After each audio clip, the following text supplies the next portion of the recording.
아버지 하나님이 이제 말씀 받겠습니다. 추수감사절을 맞이하여서 감사하며 예배드리는 사랑하는 성도들에게 예배하신 말씀을 주시옵기를 예수님의 이름으로 기도하옵나이다.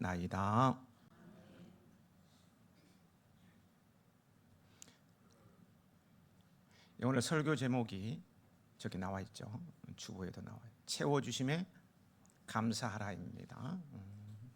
성경의 맨 첫 장에서 하나님께서는 천지를 창조하셨는데 그 창조는 혼돈하고 공허하며 흑암의 깊음 위에 있는 공간을 채우는 것이었습니다. 흑암의 공간을 빛으로 채우셨고 궁창을 아랫물과 위의 물로 나눠 채우셨습니다. 땅의 물을 한 곳으로 모이게 하시고 풀과 채소와 나무로 채우셨습니다. 해와 달과 별로 우주 공간을 채우셨고 공중에는 새, 바다에는 물고기를 채우셨습니다. 마지막 날엔 동물과 사람을 만들어 땅 위를 채우셨고 보시기에 좋았더라 라고 하셨습니다. 우리 하나님께서는 보시기에 좋도록 만족하도록 채워주시는 분이십니다. 요한복음 2장에 예수님과 어머니 마리아 그리고 제자들이 갈릴리 가나의 한 결혼식에 참여를 했는데 한 가지 문제가 생겼어요. 포도주가 떨어진 것입니다. 손님들은 포도주를 달라고 소리치고 하인들은 어쩔 줄 몰라서 허둥대고 잔치를 맡아 주관하는 연회장은 신랑에게 어떻게 하면 좋겠냐고 채근했습니다. 포도주가 떨어졌다고 하면 잔치의 흥이 깨질 것이고 손님들은 일어나 투덜거리며 흉을 보며 갈 것이 뻔했습니다. 마리아가 예수님께 도움을 청했습니다. 예수님께서는 하인들에게 6개의 돌 항아리에 물을 채우라고 하셨어요. 그리고는 항아리에 물을 떠서 연회장에게 갖다 주라고 하셨어요. 하인들은 의아했지만 시키는 대로 항아리에 물을 떠다 연회장에게 주었습니다. 놀라운 일이 일어났어요. 분명히 돌 항아리를 채운 것은 물이었는데 포도주로 변해 있었습니다. 예수님께서 물을 포도주로 변화시키는 놀라운 일을 행하신 것이죠. 손님들은 새로 가져온 포도를 맛보고 먼저 것보다 맛이 좋다고 하면서 계속 잔치를 즐겼고 신랑은 안도의 한숨을 쉴 수 있었습니다. 예수님께서 행하신 첫 번째 기적의 이야기입니다. 예수님께서는 이 첫 번째 기적에서 예수님 자신이 복음인 이유를 우리에게 분명히 보여주셨어요. 포도주가 떨어져 엉망이 될 뻔한 혼인잔치에 물을 포도주로 변화시켜 채워주셨다고 했습니다. 채워주심으로 잔치의 기쁨이 계속될 수 있도록 도우신 것처럼 예수님께서는 우리의 영과 육과 인생에 부족한 것, 떨어진 것까지도 채워주시고 복된 삶을 살게 하시는 분이심을 보여주신 것입니다. 예수님께서는 우리의 부족한 것까지, 나의 부족한 것까지도 채워주시며 행복하기를 오늘도 원하셔요. 사도행전 2장 이후를 보면 성령 하나님께서는 그 충만함을 사모하는 자에게 용기, 배짱이죠. 담대함, 용기, 능력, 지혜, 세상이 줄 수 없는 기쁨과 평강으로 채워주셔서 세상이 죽음도 감당치 못할 사람으로 세우시고는 땅 끝까지 이르러 놀라운 일들을 행하게 하십니다. 성령 충만은 능력의 채우심입니다. 여기서요, 성부, 성자, 성령 삼위 하나님의 공통된 특징을 발견하게 됩니다. 그것은 채우심입니다. 채우심. 들어갈 수 없이 가득하게 넣거나 더하는 것입니다. 우리 가운데서 역사하시는 능력대로 우리의 온갖 구하는 것이나 생각하는 것에 더 넘치도록 능히 채우시는 하나님의 은혜를 바라보며 오늘 추수감사절 이 예배를 드리는 여러분에게 성삼위 하나님의 채워주심의 은혜가 계속해서 심령과 삶 가운데 부어지길 축복합니다. 이처럼 채우심의 은혜를 베푸시는 하나님께서 행하신 일들을 우리에게 적용시켜 보겠습니다. 큰 일도 행하시지만 작은 일도 귀하게 여기시고 챙기시는 하나님이시라는 말씀으로 시작해 봅니다. 하나님께서는 창조의 큰 일을 행하신 우주적인 분이시면서 세밀한 분이십니다. 하나님께서는 해와 달을 만드셨으면서도 우리의 머리털을 헤아리고 계시는 꼼꼼한 분이셔요. 하나님께서는 엘리야 시대에 아합이라는 왕을 상대하기도 하지만 가난한 과부의 생활에 대해서도 관심을 갖고 계셨어요. 예수님께서도 작은 어린 아이를 품에 안으시고 축복하셨고 어린 소년이 드린 오병이어를 귀하게 받으셨어요. 가난한 과부의 작은 헌금을 보시고 칭찬하셨습니다. 하나님께서는 망원경처럼 멀리 보는 눈도 갖고 계시지만 현미경으로 보시는 세밀한 눈도 가지고 계셔요. 하나님께서는 국가적인 큰 일만 아니라 내 가정의 문제, 내 자녀들의 문제, 내 자신의 진로에 대해서 무척 관심이 크셔요. 하나님께서는 큰 회사의 회장과 간부만 중요한 것이 아니라 경비원으로 일하는 사람도 동일하게 귀하게 여기셔요. 밖에서 돈을 벌어오는 아버지의 일이 중요하지만 집에서 육아에 힘쓰며 빨래하고 밥하고 청소하는 어머니의 역할도 중시하셔요. 큰 교회만 아니라 시골의 작은 교회에도 짙은 애정을 품고 계셔요. 그분은 꼼꼼하고 자상하신 분으로 우리를 최적의 삶으로 인도하시는 분이십니다. 작고 사소한 일까지 귀하게 여기시며 챙겨주시는 사랑의 하나님이시라는 거예요. 그리고요, 하나님께서는 우리를 구원하셨습니다. 2절입니다. 2절을 같이 읽어보실까요? 속량을 받은 자들.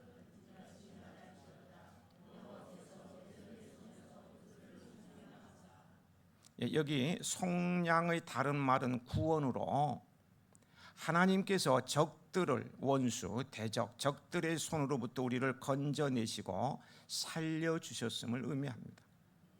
시편 기자는 3편 7절에 여호와 일어나소서 나의 하나님이여 나를 구원하소서 주께서 나의 모든 원수의 뺨을 치시며 악인의 일을 꺾으셨나이다 라며 구원의 하나님을 찬양했습니다. 이 세상에는 나 혼자의 힘으로 스스로를 지킬 수가 없어요. 나의 능력 좀 괜찮은 것 같고 내가 가진 것 참 남들이 부러워하고 모든 것을 가진 것 같아도요 스스로 자신을 지키지 못할 일들이 너무 많습니다.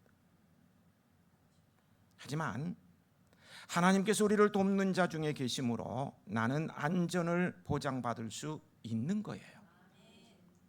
사방으로 우겨쌈을 당한다 할지라도 전능하신 하나님의 손길은 그 가운데서 우리를 생명싸개로 보호하시며 넉넉히 구원해 주십니다. 한편 사도 바울은 로마서 10장 10절에서 사람의 마음으로 믿어 의에 이르고 입으로 시인하여 구원에 이르느니라고 했어요.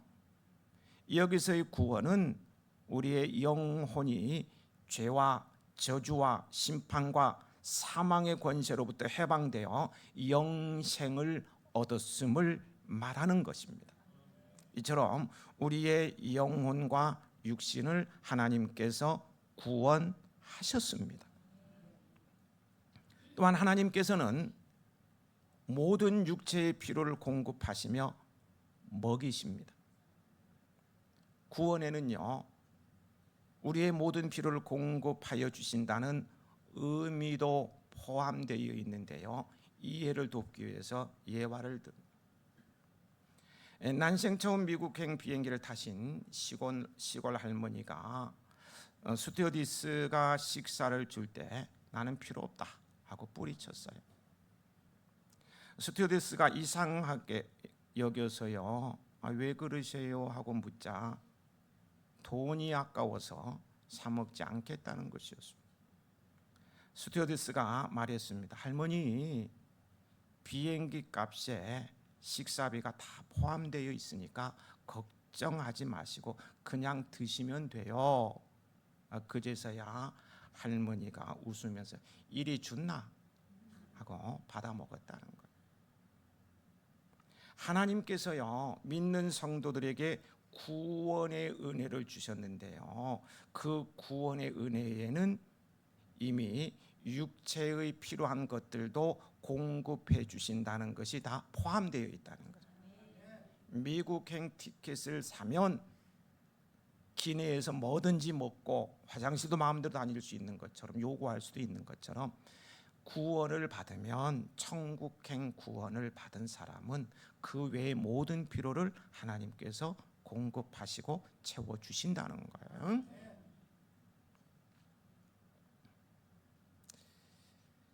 로마서 3장 8장 32절에 이런 말씀하고 있어요. 자기 아들을 아끼지 아니하시고 우리 모든 사람을 위하여 내주시니가 어찌 그 아들과 함께 모든 것을 우리에게 주시지 아니하겠느냐. 아들까지 주신 하나님께 다 주신다는 거예요. 다 주십니다. 다 주셔요. 그리고요, 모든 육체를 먹이십니다. 여기서 모든 육체란 사람만이 아니고 짐승과 새들과 물고기들, 작은 곤충까지 다 먹이시고 입히신다는 말입니다. 우리 예수님께서 마태복음 6장에서 말씀하셨죠. 공중에 나는 새들도 너희 하늘 아버지께서 기르신다고, 먹이고 기르신다고 했어요. 또 시편 147편 9절에 보면은요, 들짐승과 우는 까마귀 새끼에게 먹을 것을 주시는도다. 모든 육체를 먹이시는 하나님을 찬양하고 있는 것을 보게 되어요. 한 사람이 일생 동안 먹는 음식물의 양이 어느 정도인지 아십니까? 책을 봤더니 50톤이래요. 엄청나게 먹는 거예요. 50톤을 먹는데 평생 동안. 그 많은 양식을 누가 공급해 주십니까? 성경은 말하고 있더라고요. 시편 147편 9절에 들짐승과 우는 까마귀 새끼에게 먹을 것을 주시는도다. 죄송합니다. 104편 14절 15절입니다. 그가 가축을 위한 풀과 사람을 위한 채소를 자라게 하시며 땅에서 먹을 것이 나게 하셔서 사람의 마음을 기쁘게 하는 포도주와 사람의 얼굴을 윤택하게 하는 기름과 사람의 마음을 힘있게 하는 양식을 주셨도다. 모든 육체에 먹을 것을 주시는 분은 하나님이십니다. 우리가 먹는 모든 식재료들은 산과 들과 바다에서 농부들과 어부들이 채취하거나 지배하거나 사육한 것들입니다. 하지만 그 모든 것을 창조하신 분은 하나님이시며 그분께서 비와 햇빛을 주셔서 식물이 자라게 하시고 동물들이 살아가게 하시며 사람들로 하여금 거두게 하십니다. 우리가 날마다 먹는 곡식과 채소와 과일도 하나님께로부터 온 거라는 거예요. 오늘 우리는 추수감사절을 맞이하여서 이 성단에 과일, 감사가 뭐의 줄임말이라고요? 감과 사과, 감사. 교회 오시면서 감사 양손에 감사 들고 오셨죠? 감사를 바치고 텃밭에서 나온 채소를 바치고 이렇게 풍성하게 차려서 하나님께 예배를 드리고 있는데요. 이것도 주신 분은 하나님이시라는 거죠. 하나님이시라는 거. 하나님께서는 양식을 주시되 부실한 양식이 아니라 영양가가 있는 풍족한 양식으로 채우시는 분입니다. 그 하나님께서 여러분을 지금까지 입히시고 먹이시고 건강하게 지내도록 이끌어 주셨습니다. 앞으로도 그러하실 것입니다. 먹을 것을 주시는 것만 아니고요, 먹을 수 있는 입맛과 소화력까지도 하나님께서 주셨어요. 냉장고에 가득 쌓아두고도 입맛이 없고 소화가 안 돼서 못 먹는 사람들이요 의외로 많더라고요. 저는 없어서 못 먹는데 이렇게 있기만 하면 다 먹는, 이렇게 교만했던 사람들이 어느 날 입맛이 없어서 못 먹을 때가 있다는 거예요. 잘 먹고 소화하고 잘 배출하는 것도 하나님께서 주신 복입니다. 음식이 우리 입에 맞도록 요리하는 아내의 수고, 어머니의 수고도 하나님께서 주신 복입니다. 저는 집밥이 너무 맛있어요. 복이죠. 복이라고. 초라한 식탁이라도요 함께 먹을 사람이 있는 것도 복입니다. 부부이면서 가족이면서도 함께 밥 먹지 못하는 불편한 사람들도 의외로 많더라고요. 함께 음식을 먹는 가족이 있고 교회가 있고 이웃이 있음이 복입니다. 아멘. 복이에요. 비록 준비하는 과정은 힘들지만요, 잔치 국수를 만들고 이웃 사촌들을 초청하여서 그들과 함께 먹고 영화도 보고 즐거운 시간을 보낼 수 있는 것도 복입니다. 복이에요. 복. 돌아오는 토요일은 우리 해야인들과 초청된 사람들로 인해서 우리 해야들이요 막 들썩들썩거리는 복된 날이 되었으면 좋겠습니다. 아멘이 조금 약해진다. 좋겠습니다. 여러분의 손에 달려 있습니다. 얼마나 많이 초청하느냐.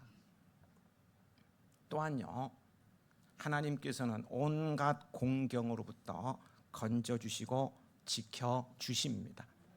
6절 7절 말씀을 같이 읽어 보시겠습니다. 이에 그들이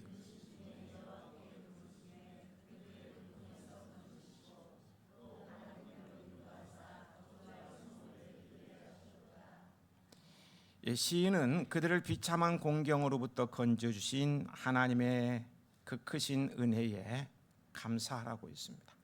광야에서 방황하고 또 주림과 목마름으로 그들의 영혼이 근심 중에 부르짖을 때 하나님께서는 그들을 그 공경에서 건지시고 만족으로 채워주십니다. 시편 40편 2절에는요 나를 기가 막힐 웅덩이와 수렁에서 끌어올리시며 내 발을 반석 위에 두사 내 걸음을 견고하게 하셨도다.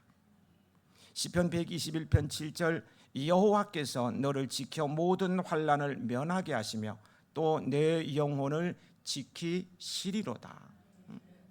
여러분, 이미 구원받은 성도도요, 신앙생활 잘하는 믿음의 사람들도요, 나그네 인생길에서는 수많은 공경에 빠질 수가 있어요. 사고를 만나기도 하고요, 의도치 않았던 어떤 공경에 처할 수도 있고요, 오해를 받을 수도 있고요. 그래요. 사도 바울이요, 고린도 교회 성도들에게 편지를 쓰면서 자신이 여러 번이나 죽을 고비를 넘겼으며 위험한 순간을 겪었다고 간증한 것이 그 좋은 예가 됩니다. 여러분, 사도 바울 아시죠? 참 대단한 믿음의 사람이었어요. 성령 충만한 사람이었어요. 믿음 1등 2등 매길 수는 없지만 매긴다면 1등이 아주 완전 탑이에요. 탑. 그렇게 믿음 좋고요, 성령 충만한 그거요, 죽은 자를 살리고요, 그의 앞치마를 갖다 대면 병자들이 살아나고요, 이렇게 어마어마한 일을 하는 사람임에도 불구하고 죽을 고비를 여러 번 넘기고 많은 위기 상황들이 있었다는 거예요.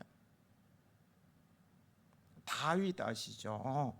다윗 하나님 마음에 합한 사람이잖아요. 하나님 내 마음에 합한다고 할 정도로 믿음 좋고 신실하고 하나님 말씀이면 꼭 죽고 그렇게 말씀대로 사는 사람, 하나님의 은혜가 막 부어졌어요. 그런데요, 그 또한 사망의 음침한 골짜기와 같은 인생의 절망적인 순간들이 평생을 따라다니는 것을 보게 됩니다. 하지만요, 그가 두려워하지 않을 수 있었던 이유는 하나님께서 자신과 함께 하시며 자신을 지켜주셨기 때문이라고 고백합니다. 내가 사망의 음침한 골짜기를 다닐지라도 해를 두려워하지 않을 것은 주께서 나와 함께 하십니다. 주의 지팡이와 막대기가 나를 안위하시나이다. 이처럼 하나님께서는 우리를 인생의 크고 작은 공경에서 지켜주셨습니다. 앞으로도 쭉 아멘 할 때까지 합니다. 앞으로도 쭉 지켜주십니다. 지켜주세요. 지켜주신다고. 공경에서 건져주시고 지켜주실 뿐만 아니라 더 나아가 채워주십니다. 엘리사 아시죠? 엘리사 선지자는 이스라엘이 둘로 나누어진 분열 왕국 시대에 사역하던 하나님의 신실한 종이죠. 엘리사는 사명의 사람들을 모아 하나님의 말씀을 가르치는 선지 학교를 운영하고 있었어요. 어느 날 신학생 아내가 엘리사 선지자를 찾아왔습니다. 정말 기가 막힌 사연을 가지고 찾아온 것이었어요. 남편이 신학생으로 공부하다가 뜻을 다 펴지 못하고 죽은 것입니다. 그로 말미암아 이 여자는 홀로 남아 어린 두 아들을 양육하며 고달픈 인생을 살아가야만 되었습니다. 그런데요, 여기저기서 빌린 돈을 갚지 못하자 빚쟁이들이 빚을 갚지 않으면 두 아들을 종으로 끌고 가겠다고 협박을 하는 거예요. 눈에 넣어도 그 자식입니다. 혼자 사는 그릇은 최후의 보루와 같은 그 아들들이에요. 그걸 종으로 잡아 짐승처럼 취급하겠다는 거예요. 종으로. 기가 막힌 사연 아닌가요? 이러한 사연을 가진 여자가 어떻게 했다고요?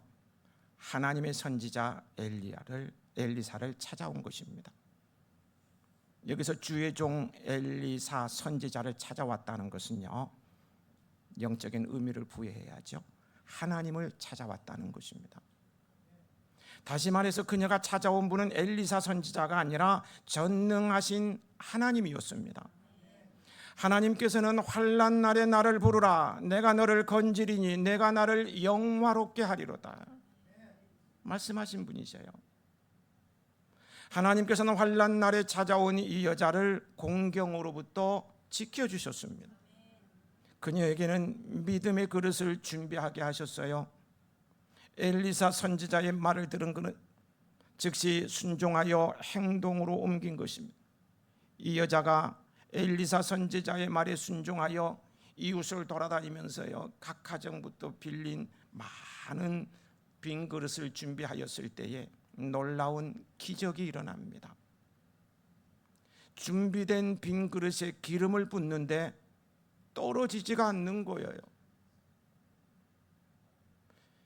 이렇게 하나님의 은혜로 기름이 마르지 않고 계속 솟아나자 그녀는 엘리사 선지자에게 달려가 선생님, 빈 그릇에 기름이 가득 채워졌어요 라고 말하며 감격의 눈물을 흘렸을 것입니다. 빈 그릇을 채워주신 분이 누구십니까? 누구세요? 누구시냐고요? 이 여자는 기름을 팔아 빚을 갚고 두 아들과 함께 행복하게 살 수 있었습니다. 오늘도 하나님께서는 우리를 온갖 공경으로부터 건져주시고 지켜주시고 채워주십니다. 우리에게 채우심의 은혜를 베푸시는 하나님께서 행하신 일들을 살펴봤습니다. 그것이 무엇이었습니까? 큰 일도 행하시지만 작고 사소한 일까지도 소중히 여기시고 챙기시며 우리의 영혼과 육신의 구원의 은총을 베푸시고 육체의 필요를 공급하시며 먹이시고 온갖 공경으로부터 건져주시고 지켜주시고 채워주십니다. 여기서요, 오늘 본문 시편 107편 1절에서 9절, 오늘 본문의 중심 구절이요, 핵심일 수 있는 중요한 질문을 던져봅니다. 여러분, 시인은 이처럼 놀라운 일을 행하신 하나님을 어떤 분으로, 본문에서요, 어떤 분으로 고백하고 있습니까? 본문의 핵심이요, 아주 중요한 구절이 될 수 있어요.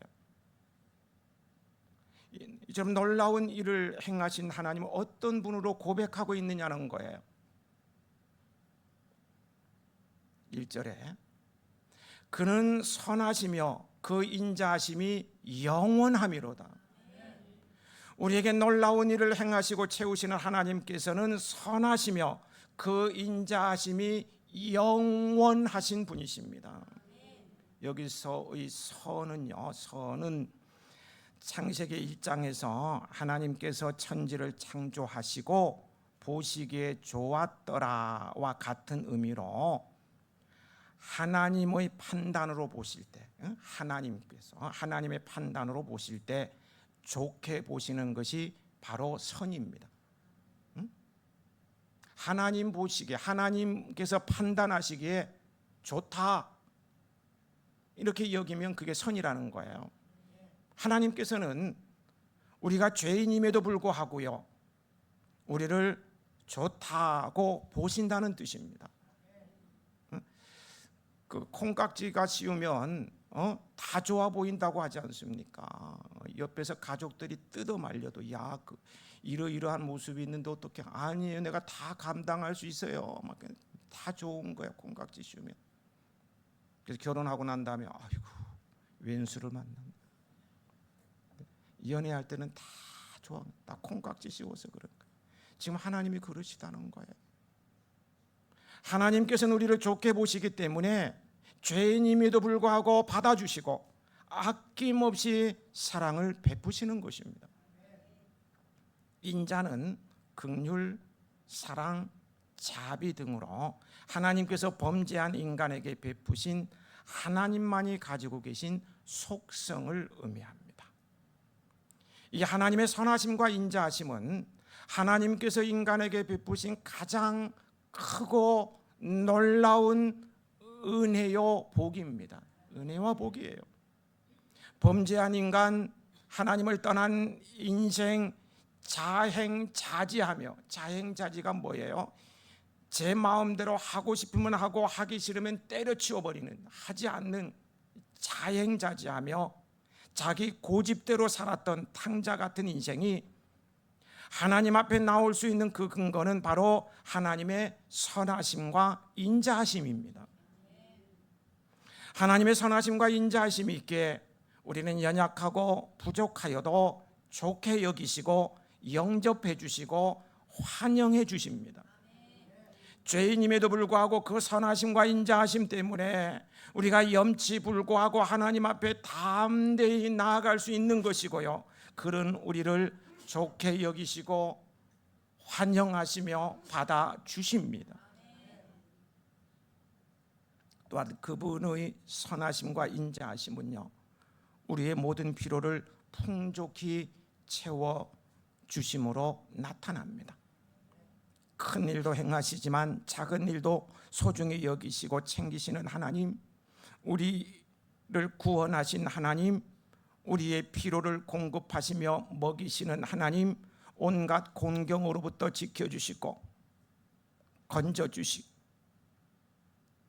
채워주시는 하나님께서요, 그 선하심과 인자하심으로 우리들 돌보시고 채워주신다면 부족할 것이 없습니다. 부족할 게 없어요. 올 한 해도 하나님께서 우리에게 베푸신 가장 큰 은혜는 우리의 행위와 모습대로 우리를 판단하지 않으시고 선하심과 인자하심으로 우리를 맞아주시고 채워주신 은혜입니다. 말씀을 묵상하면서 감격했어요. 내 행한 대로 내 마음의 중심까지 아시는 분이신데 내 속으로 품은 대로 행하셨다면 저는 지옥 가도 아래 못 갔을 것 같아요. 아래 못 갔을 것 같아요.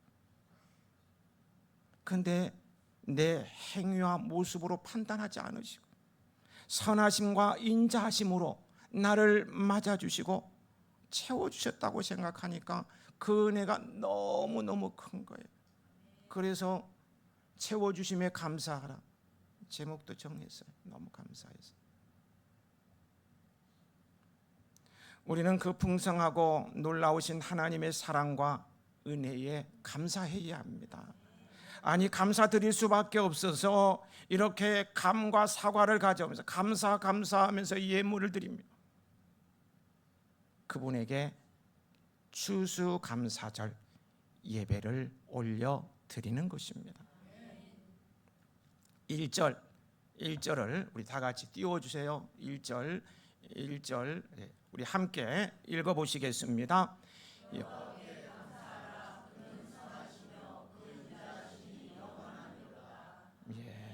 다윗은 보잘것없는 목동에서 이스라엘의 왕이 되기까지 자신의 전 생애를 회고하면서 여호와의 선하심과 인자하심이 평생 자신을 따랐다고 감격하고 감사하고 찬양하였습니다.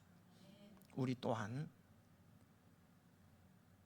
지나온 삶의 여정을 돌아보면서요, 여기까지 내 생명이 부지되고 오늘 이 자리에서 예배드릴 수 있다는 것,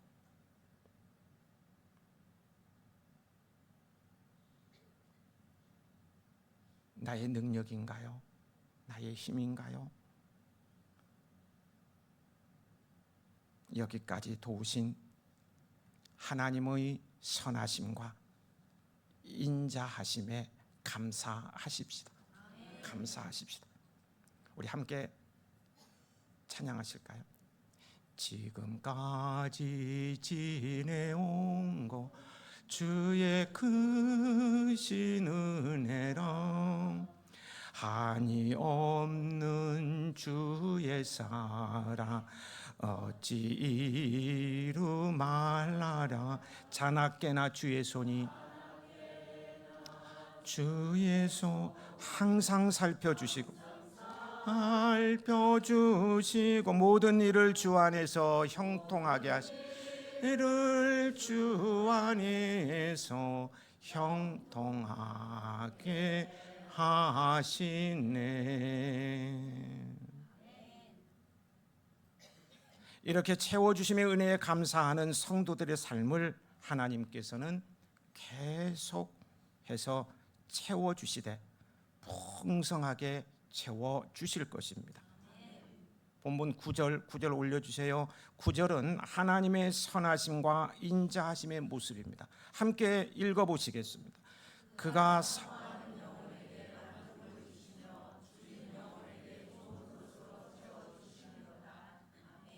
선하시고 인자하신 하나님께서는 그분의 도우심을 사모하며 간절히 구하는 자들에게 좋은 것을 주십니다. 그들의 영혼을 만족시키십니다. 그들의 삶에 필요한 것들을 끊임없이 공급하시며 만족한 삶을 살도록 이끄신다는 거예요. 고아원 사역을 위해 헌신했던 조지 물러 목사님의 이야기인데요. 이 조지 물러는 평생 10,000명, 말이 10,000명이죠. 어마어마한 숫자죠. 10,000명이 넘는 고아들을 돌보았습니다. 그가 고아원을 운영해 나갈 때요, 10,000명을 먹이려면 자금이 얼마나 필요해요. 요즘 저한테 편지가 전국에서 날라옵니다. 도와달라고. 개척교회, 시골교회, 어떤 특수시설, 버림받은 아이들을 돌보는 데서, 노인들을 돌보는 데서 도와달라고. 5만 원이라, 아니 3만 원이라도 괜찮고, 또 전국에서 막 지금 날라오고. 근데요, 조지 물러는요, 그 10,000명이 넘는 거예요. 하면서도요, 자금을 보태달라고 어느 기관에도 손을 내밀지 않았어요. 그는 늘 모든 필요를 위해서 사람을 의지하지 말고 하나님을 온전히 의지하면 그 필요를 채워주실 것을 믿고 나아가는 기도의 사람이었습니다. 하나님께서는 그런 그의 필요를 채워주시며 끝까지 그와 함께 하심으로 몇 명? 10,000명이 넘는 고아를 돌볼 수 있었던 것입니다. 여러분, 이 조지 물러가요, 고아원을 세운 원래 목적이 무엇인지 아십니까? 고아원을 세운 원래 목적, 부모 없는 아이들을 돌보는 것이 아니었어요. 오직 기도와 믿음으로 모든 필요를 채우시는 하나님을 경험하기 위해서였습니다. 그래서 하나님께서 여전히 신실하게 고아와 같이 그분의 자녀들을 버려두지 아니하시고 섭리하시는 사랑의 하나님이심을 널리 알리기 위해서였어요. 이것이 고아원 설립의 목적이었고 그의 믿음대로 되었어요. 그의 믿음대로 되었다고요. 오직 믿음, 오직 예수님으로 사는 그의 인생을 채우시는 하나님의 은혜를 풍성히 경험한 사도 바울의 외침을 들으면서요, 오늘의 말씀을 마치고자 합니다.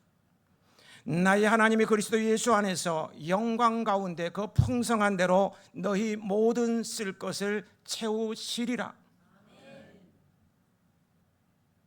쉬운 말 성경으로 다시 선포합니다. 나의 하나님께서 그리스도 예수 안에서 영광 가운데 그분의 풍성하심을 따라 여러분의 모든 필요를 차고 넘치도록 풍족하게 채워 주실 것입니다. 아버지 하나님,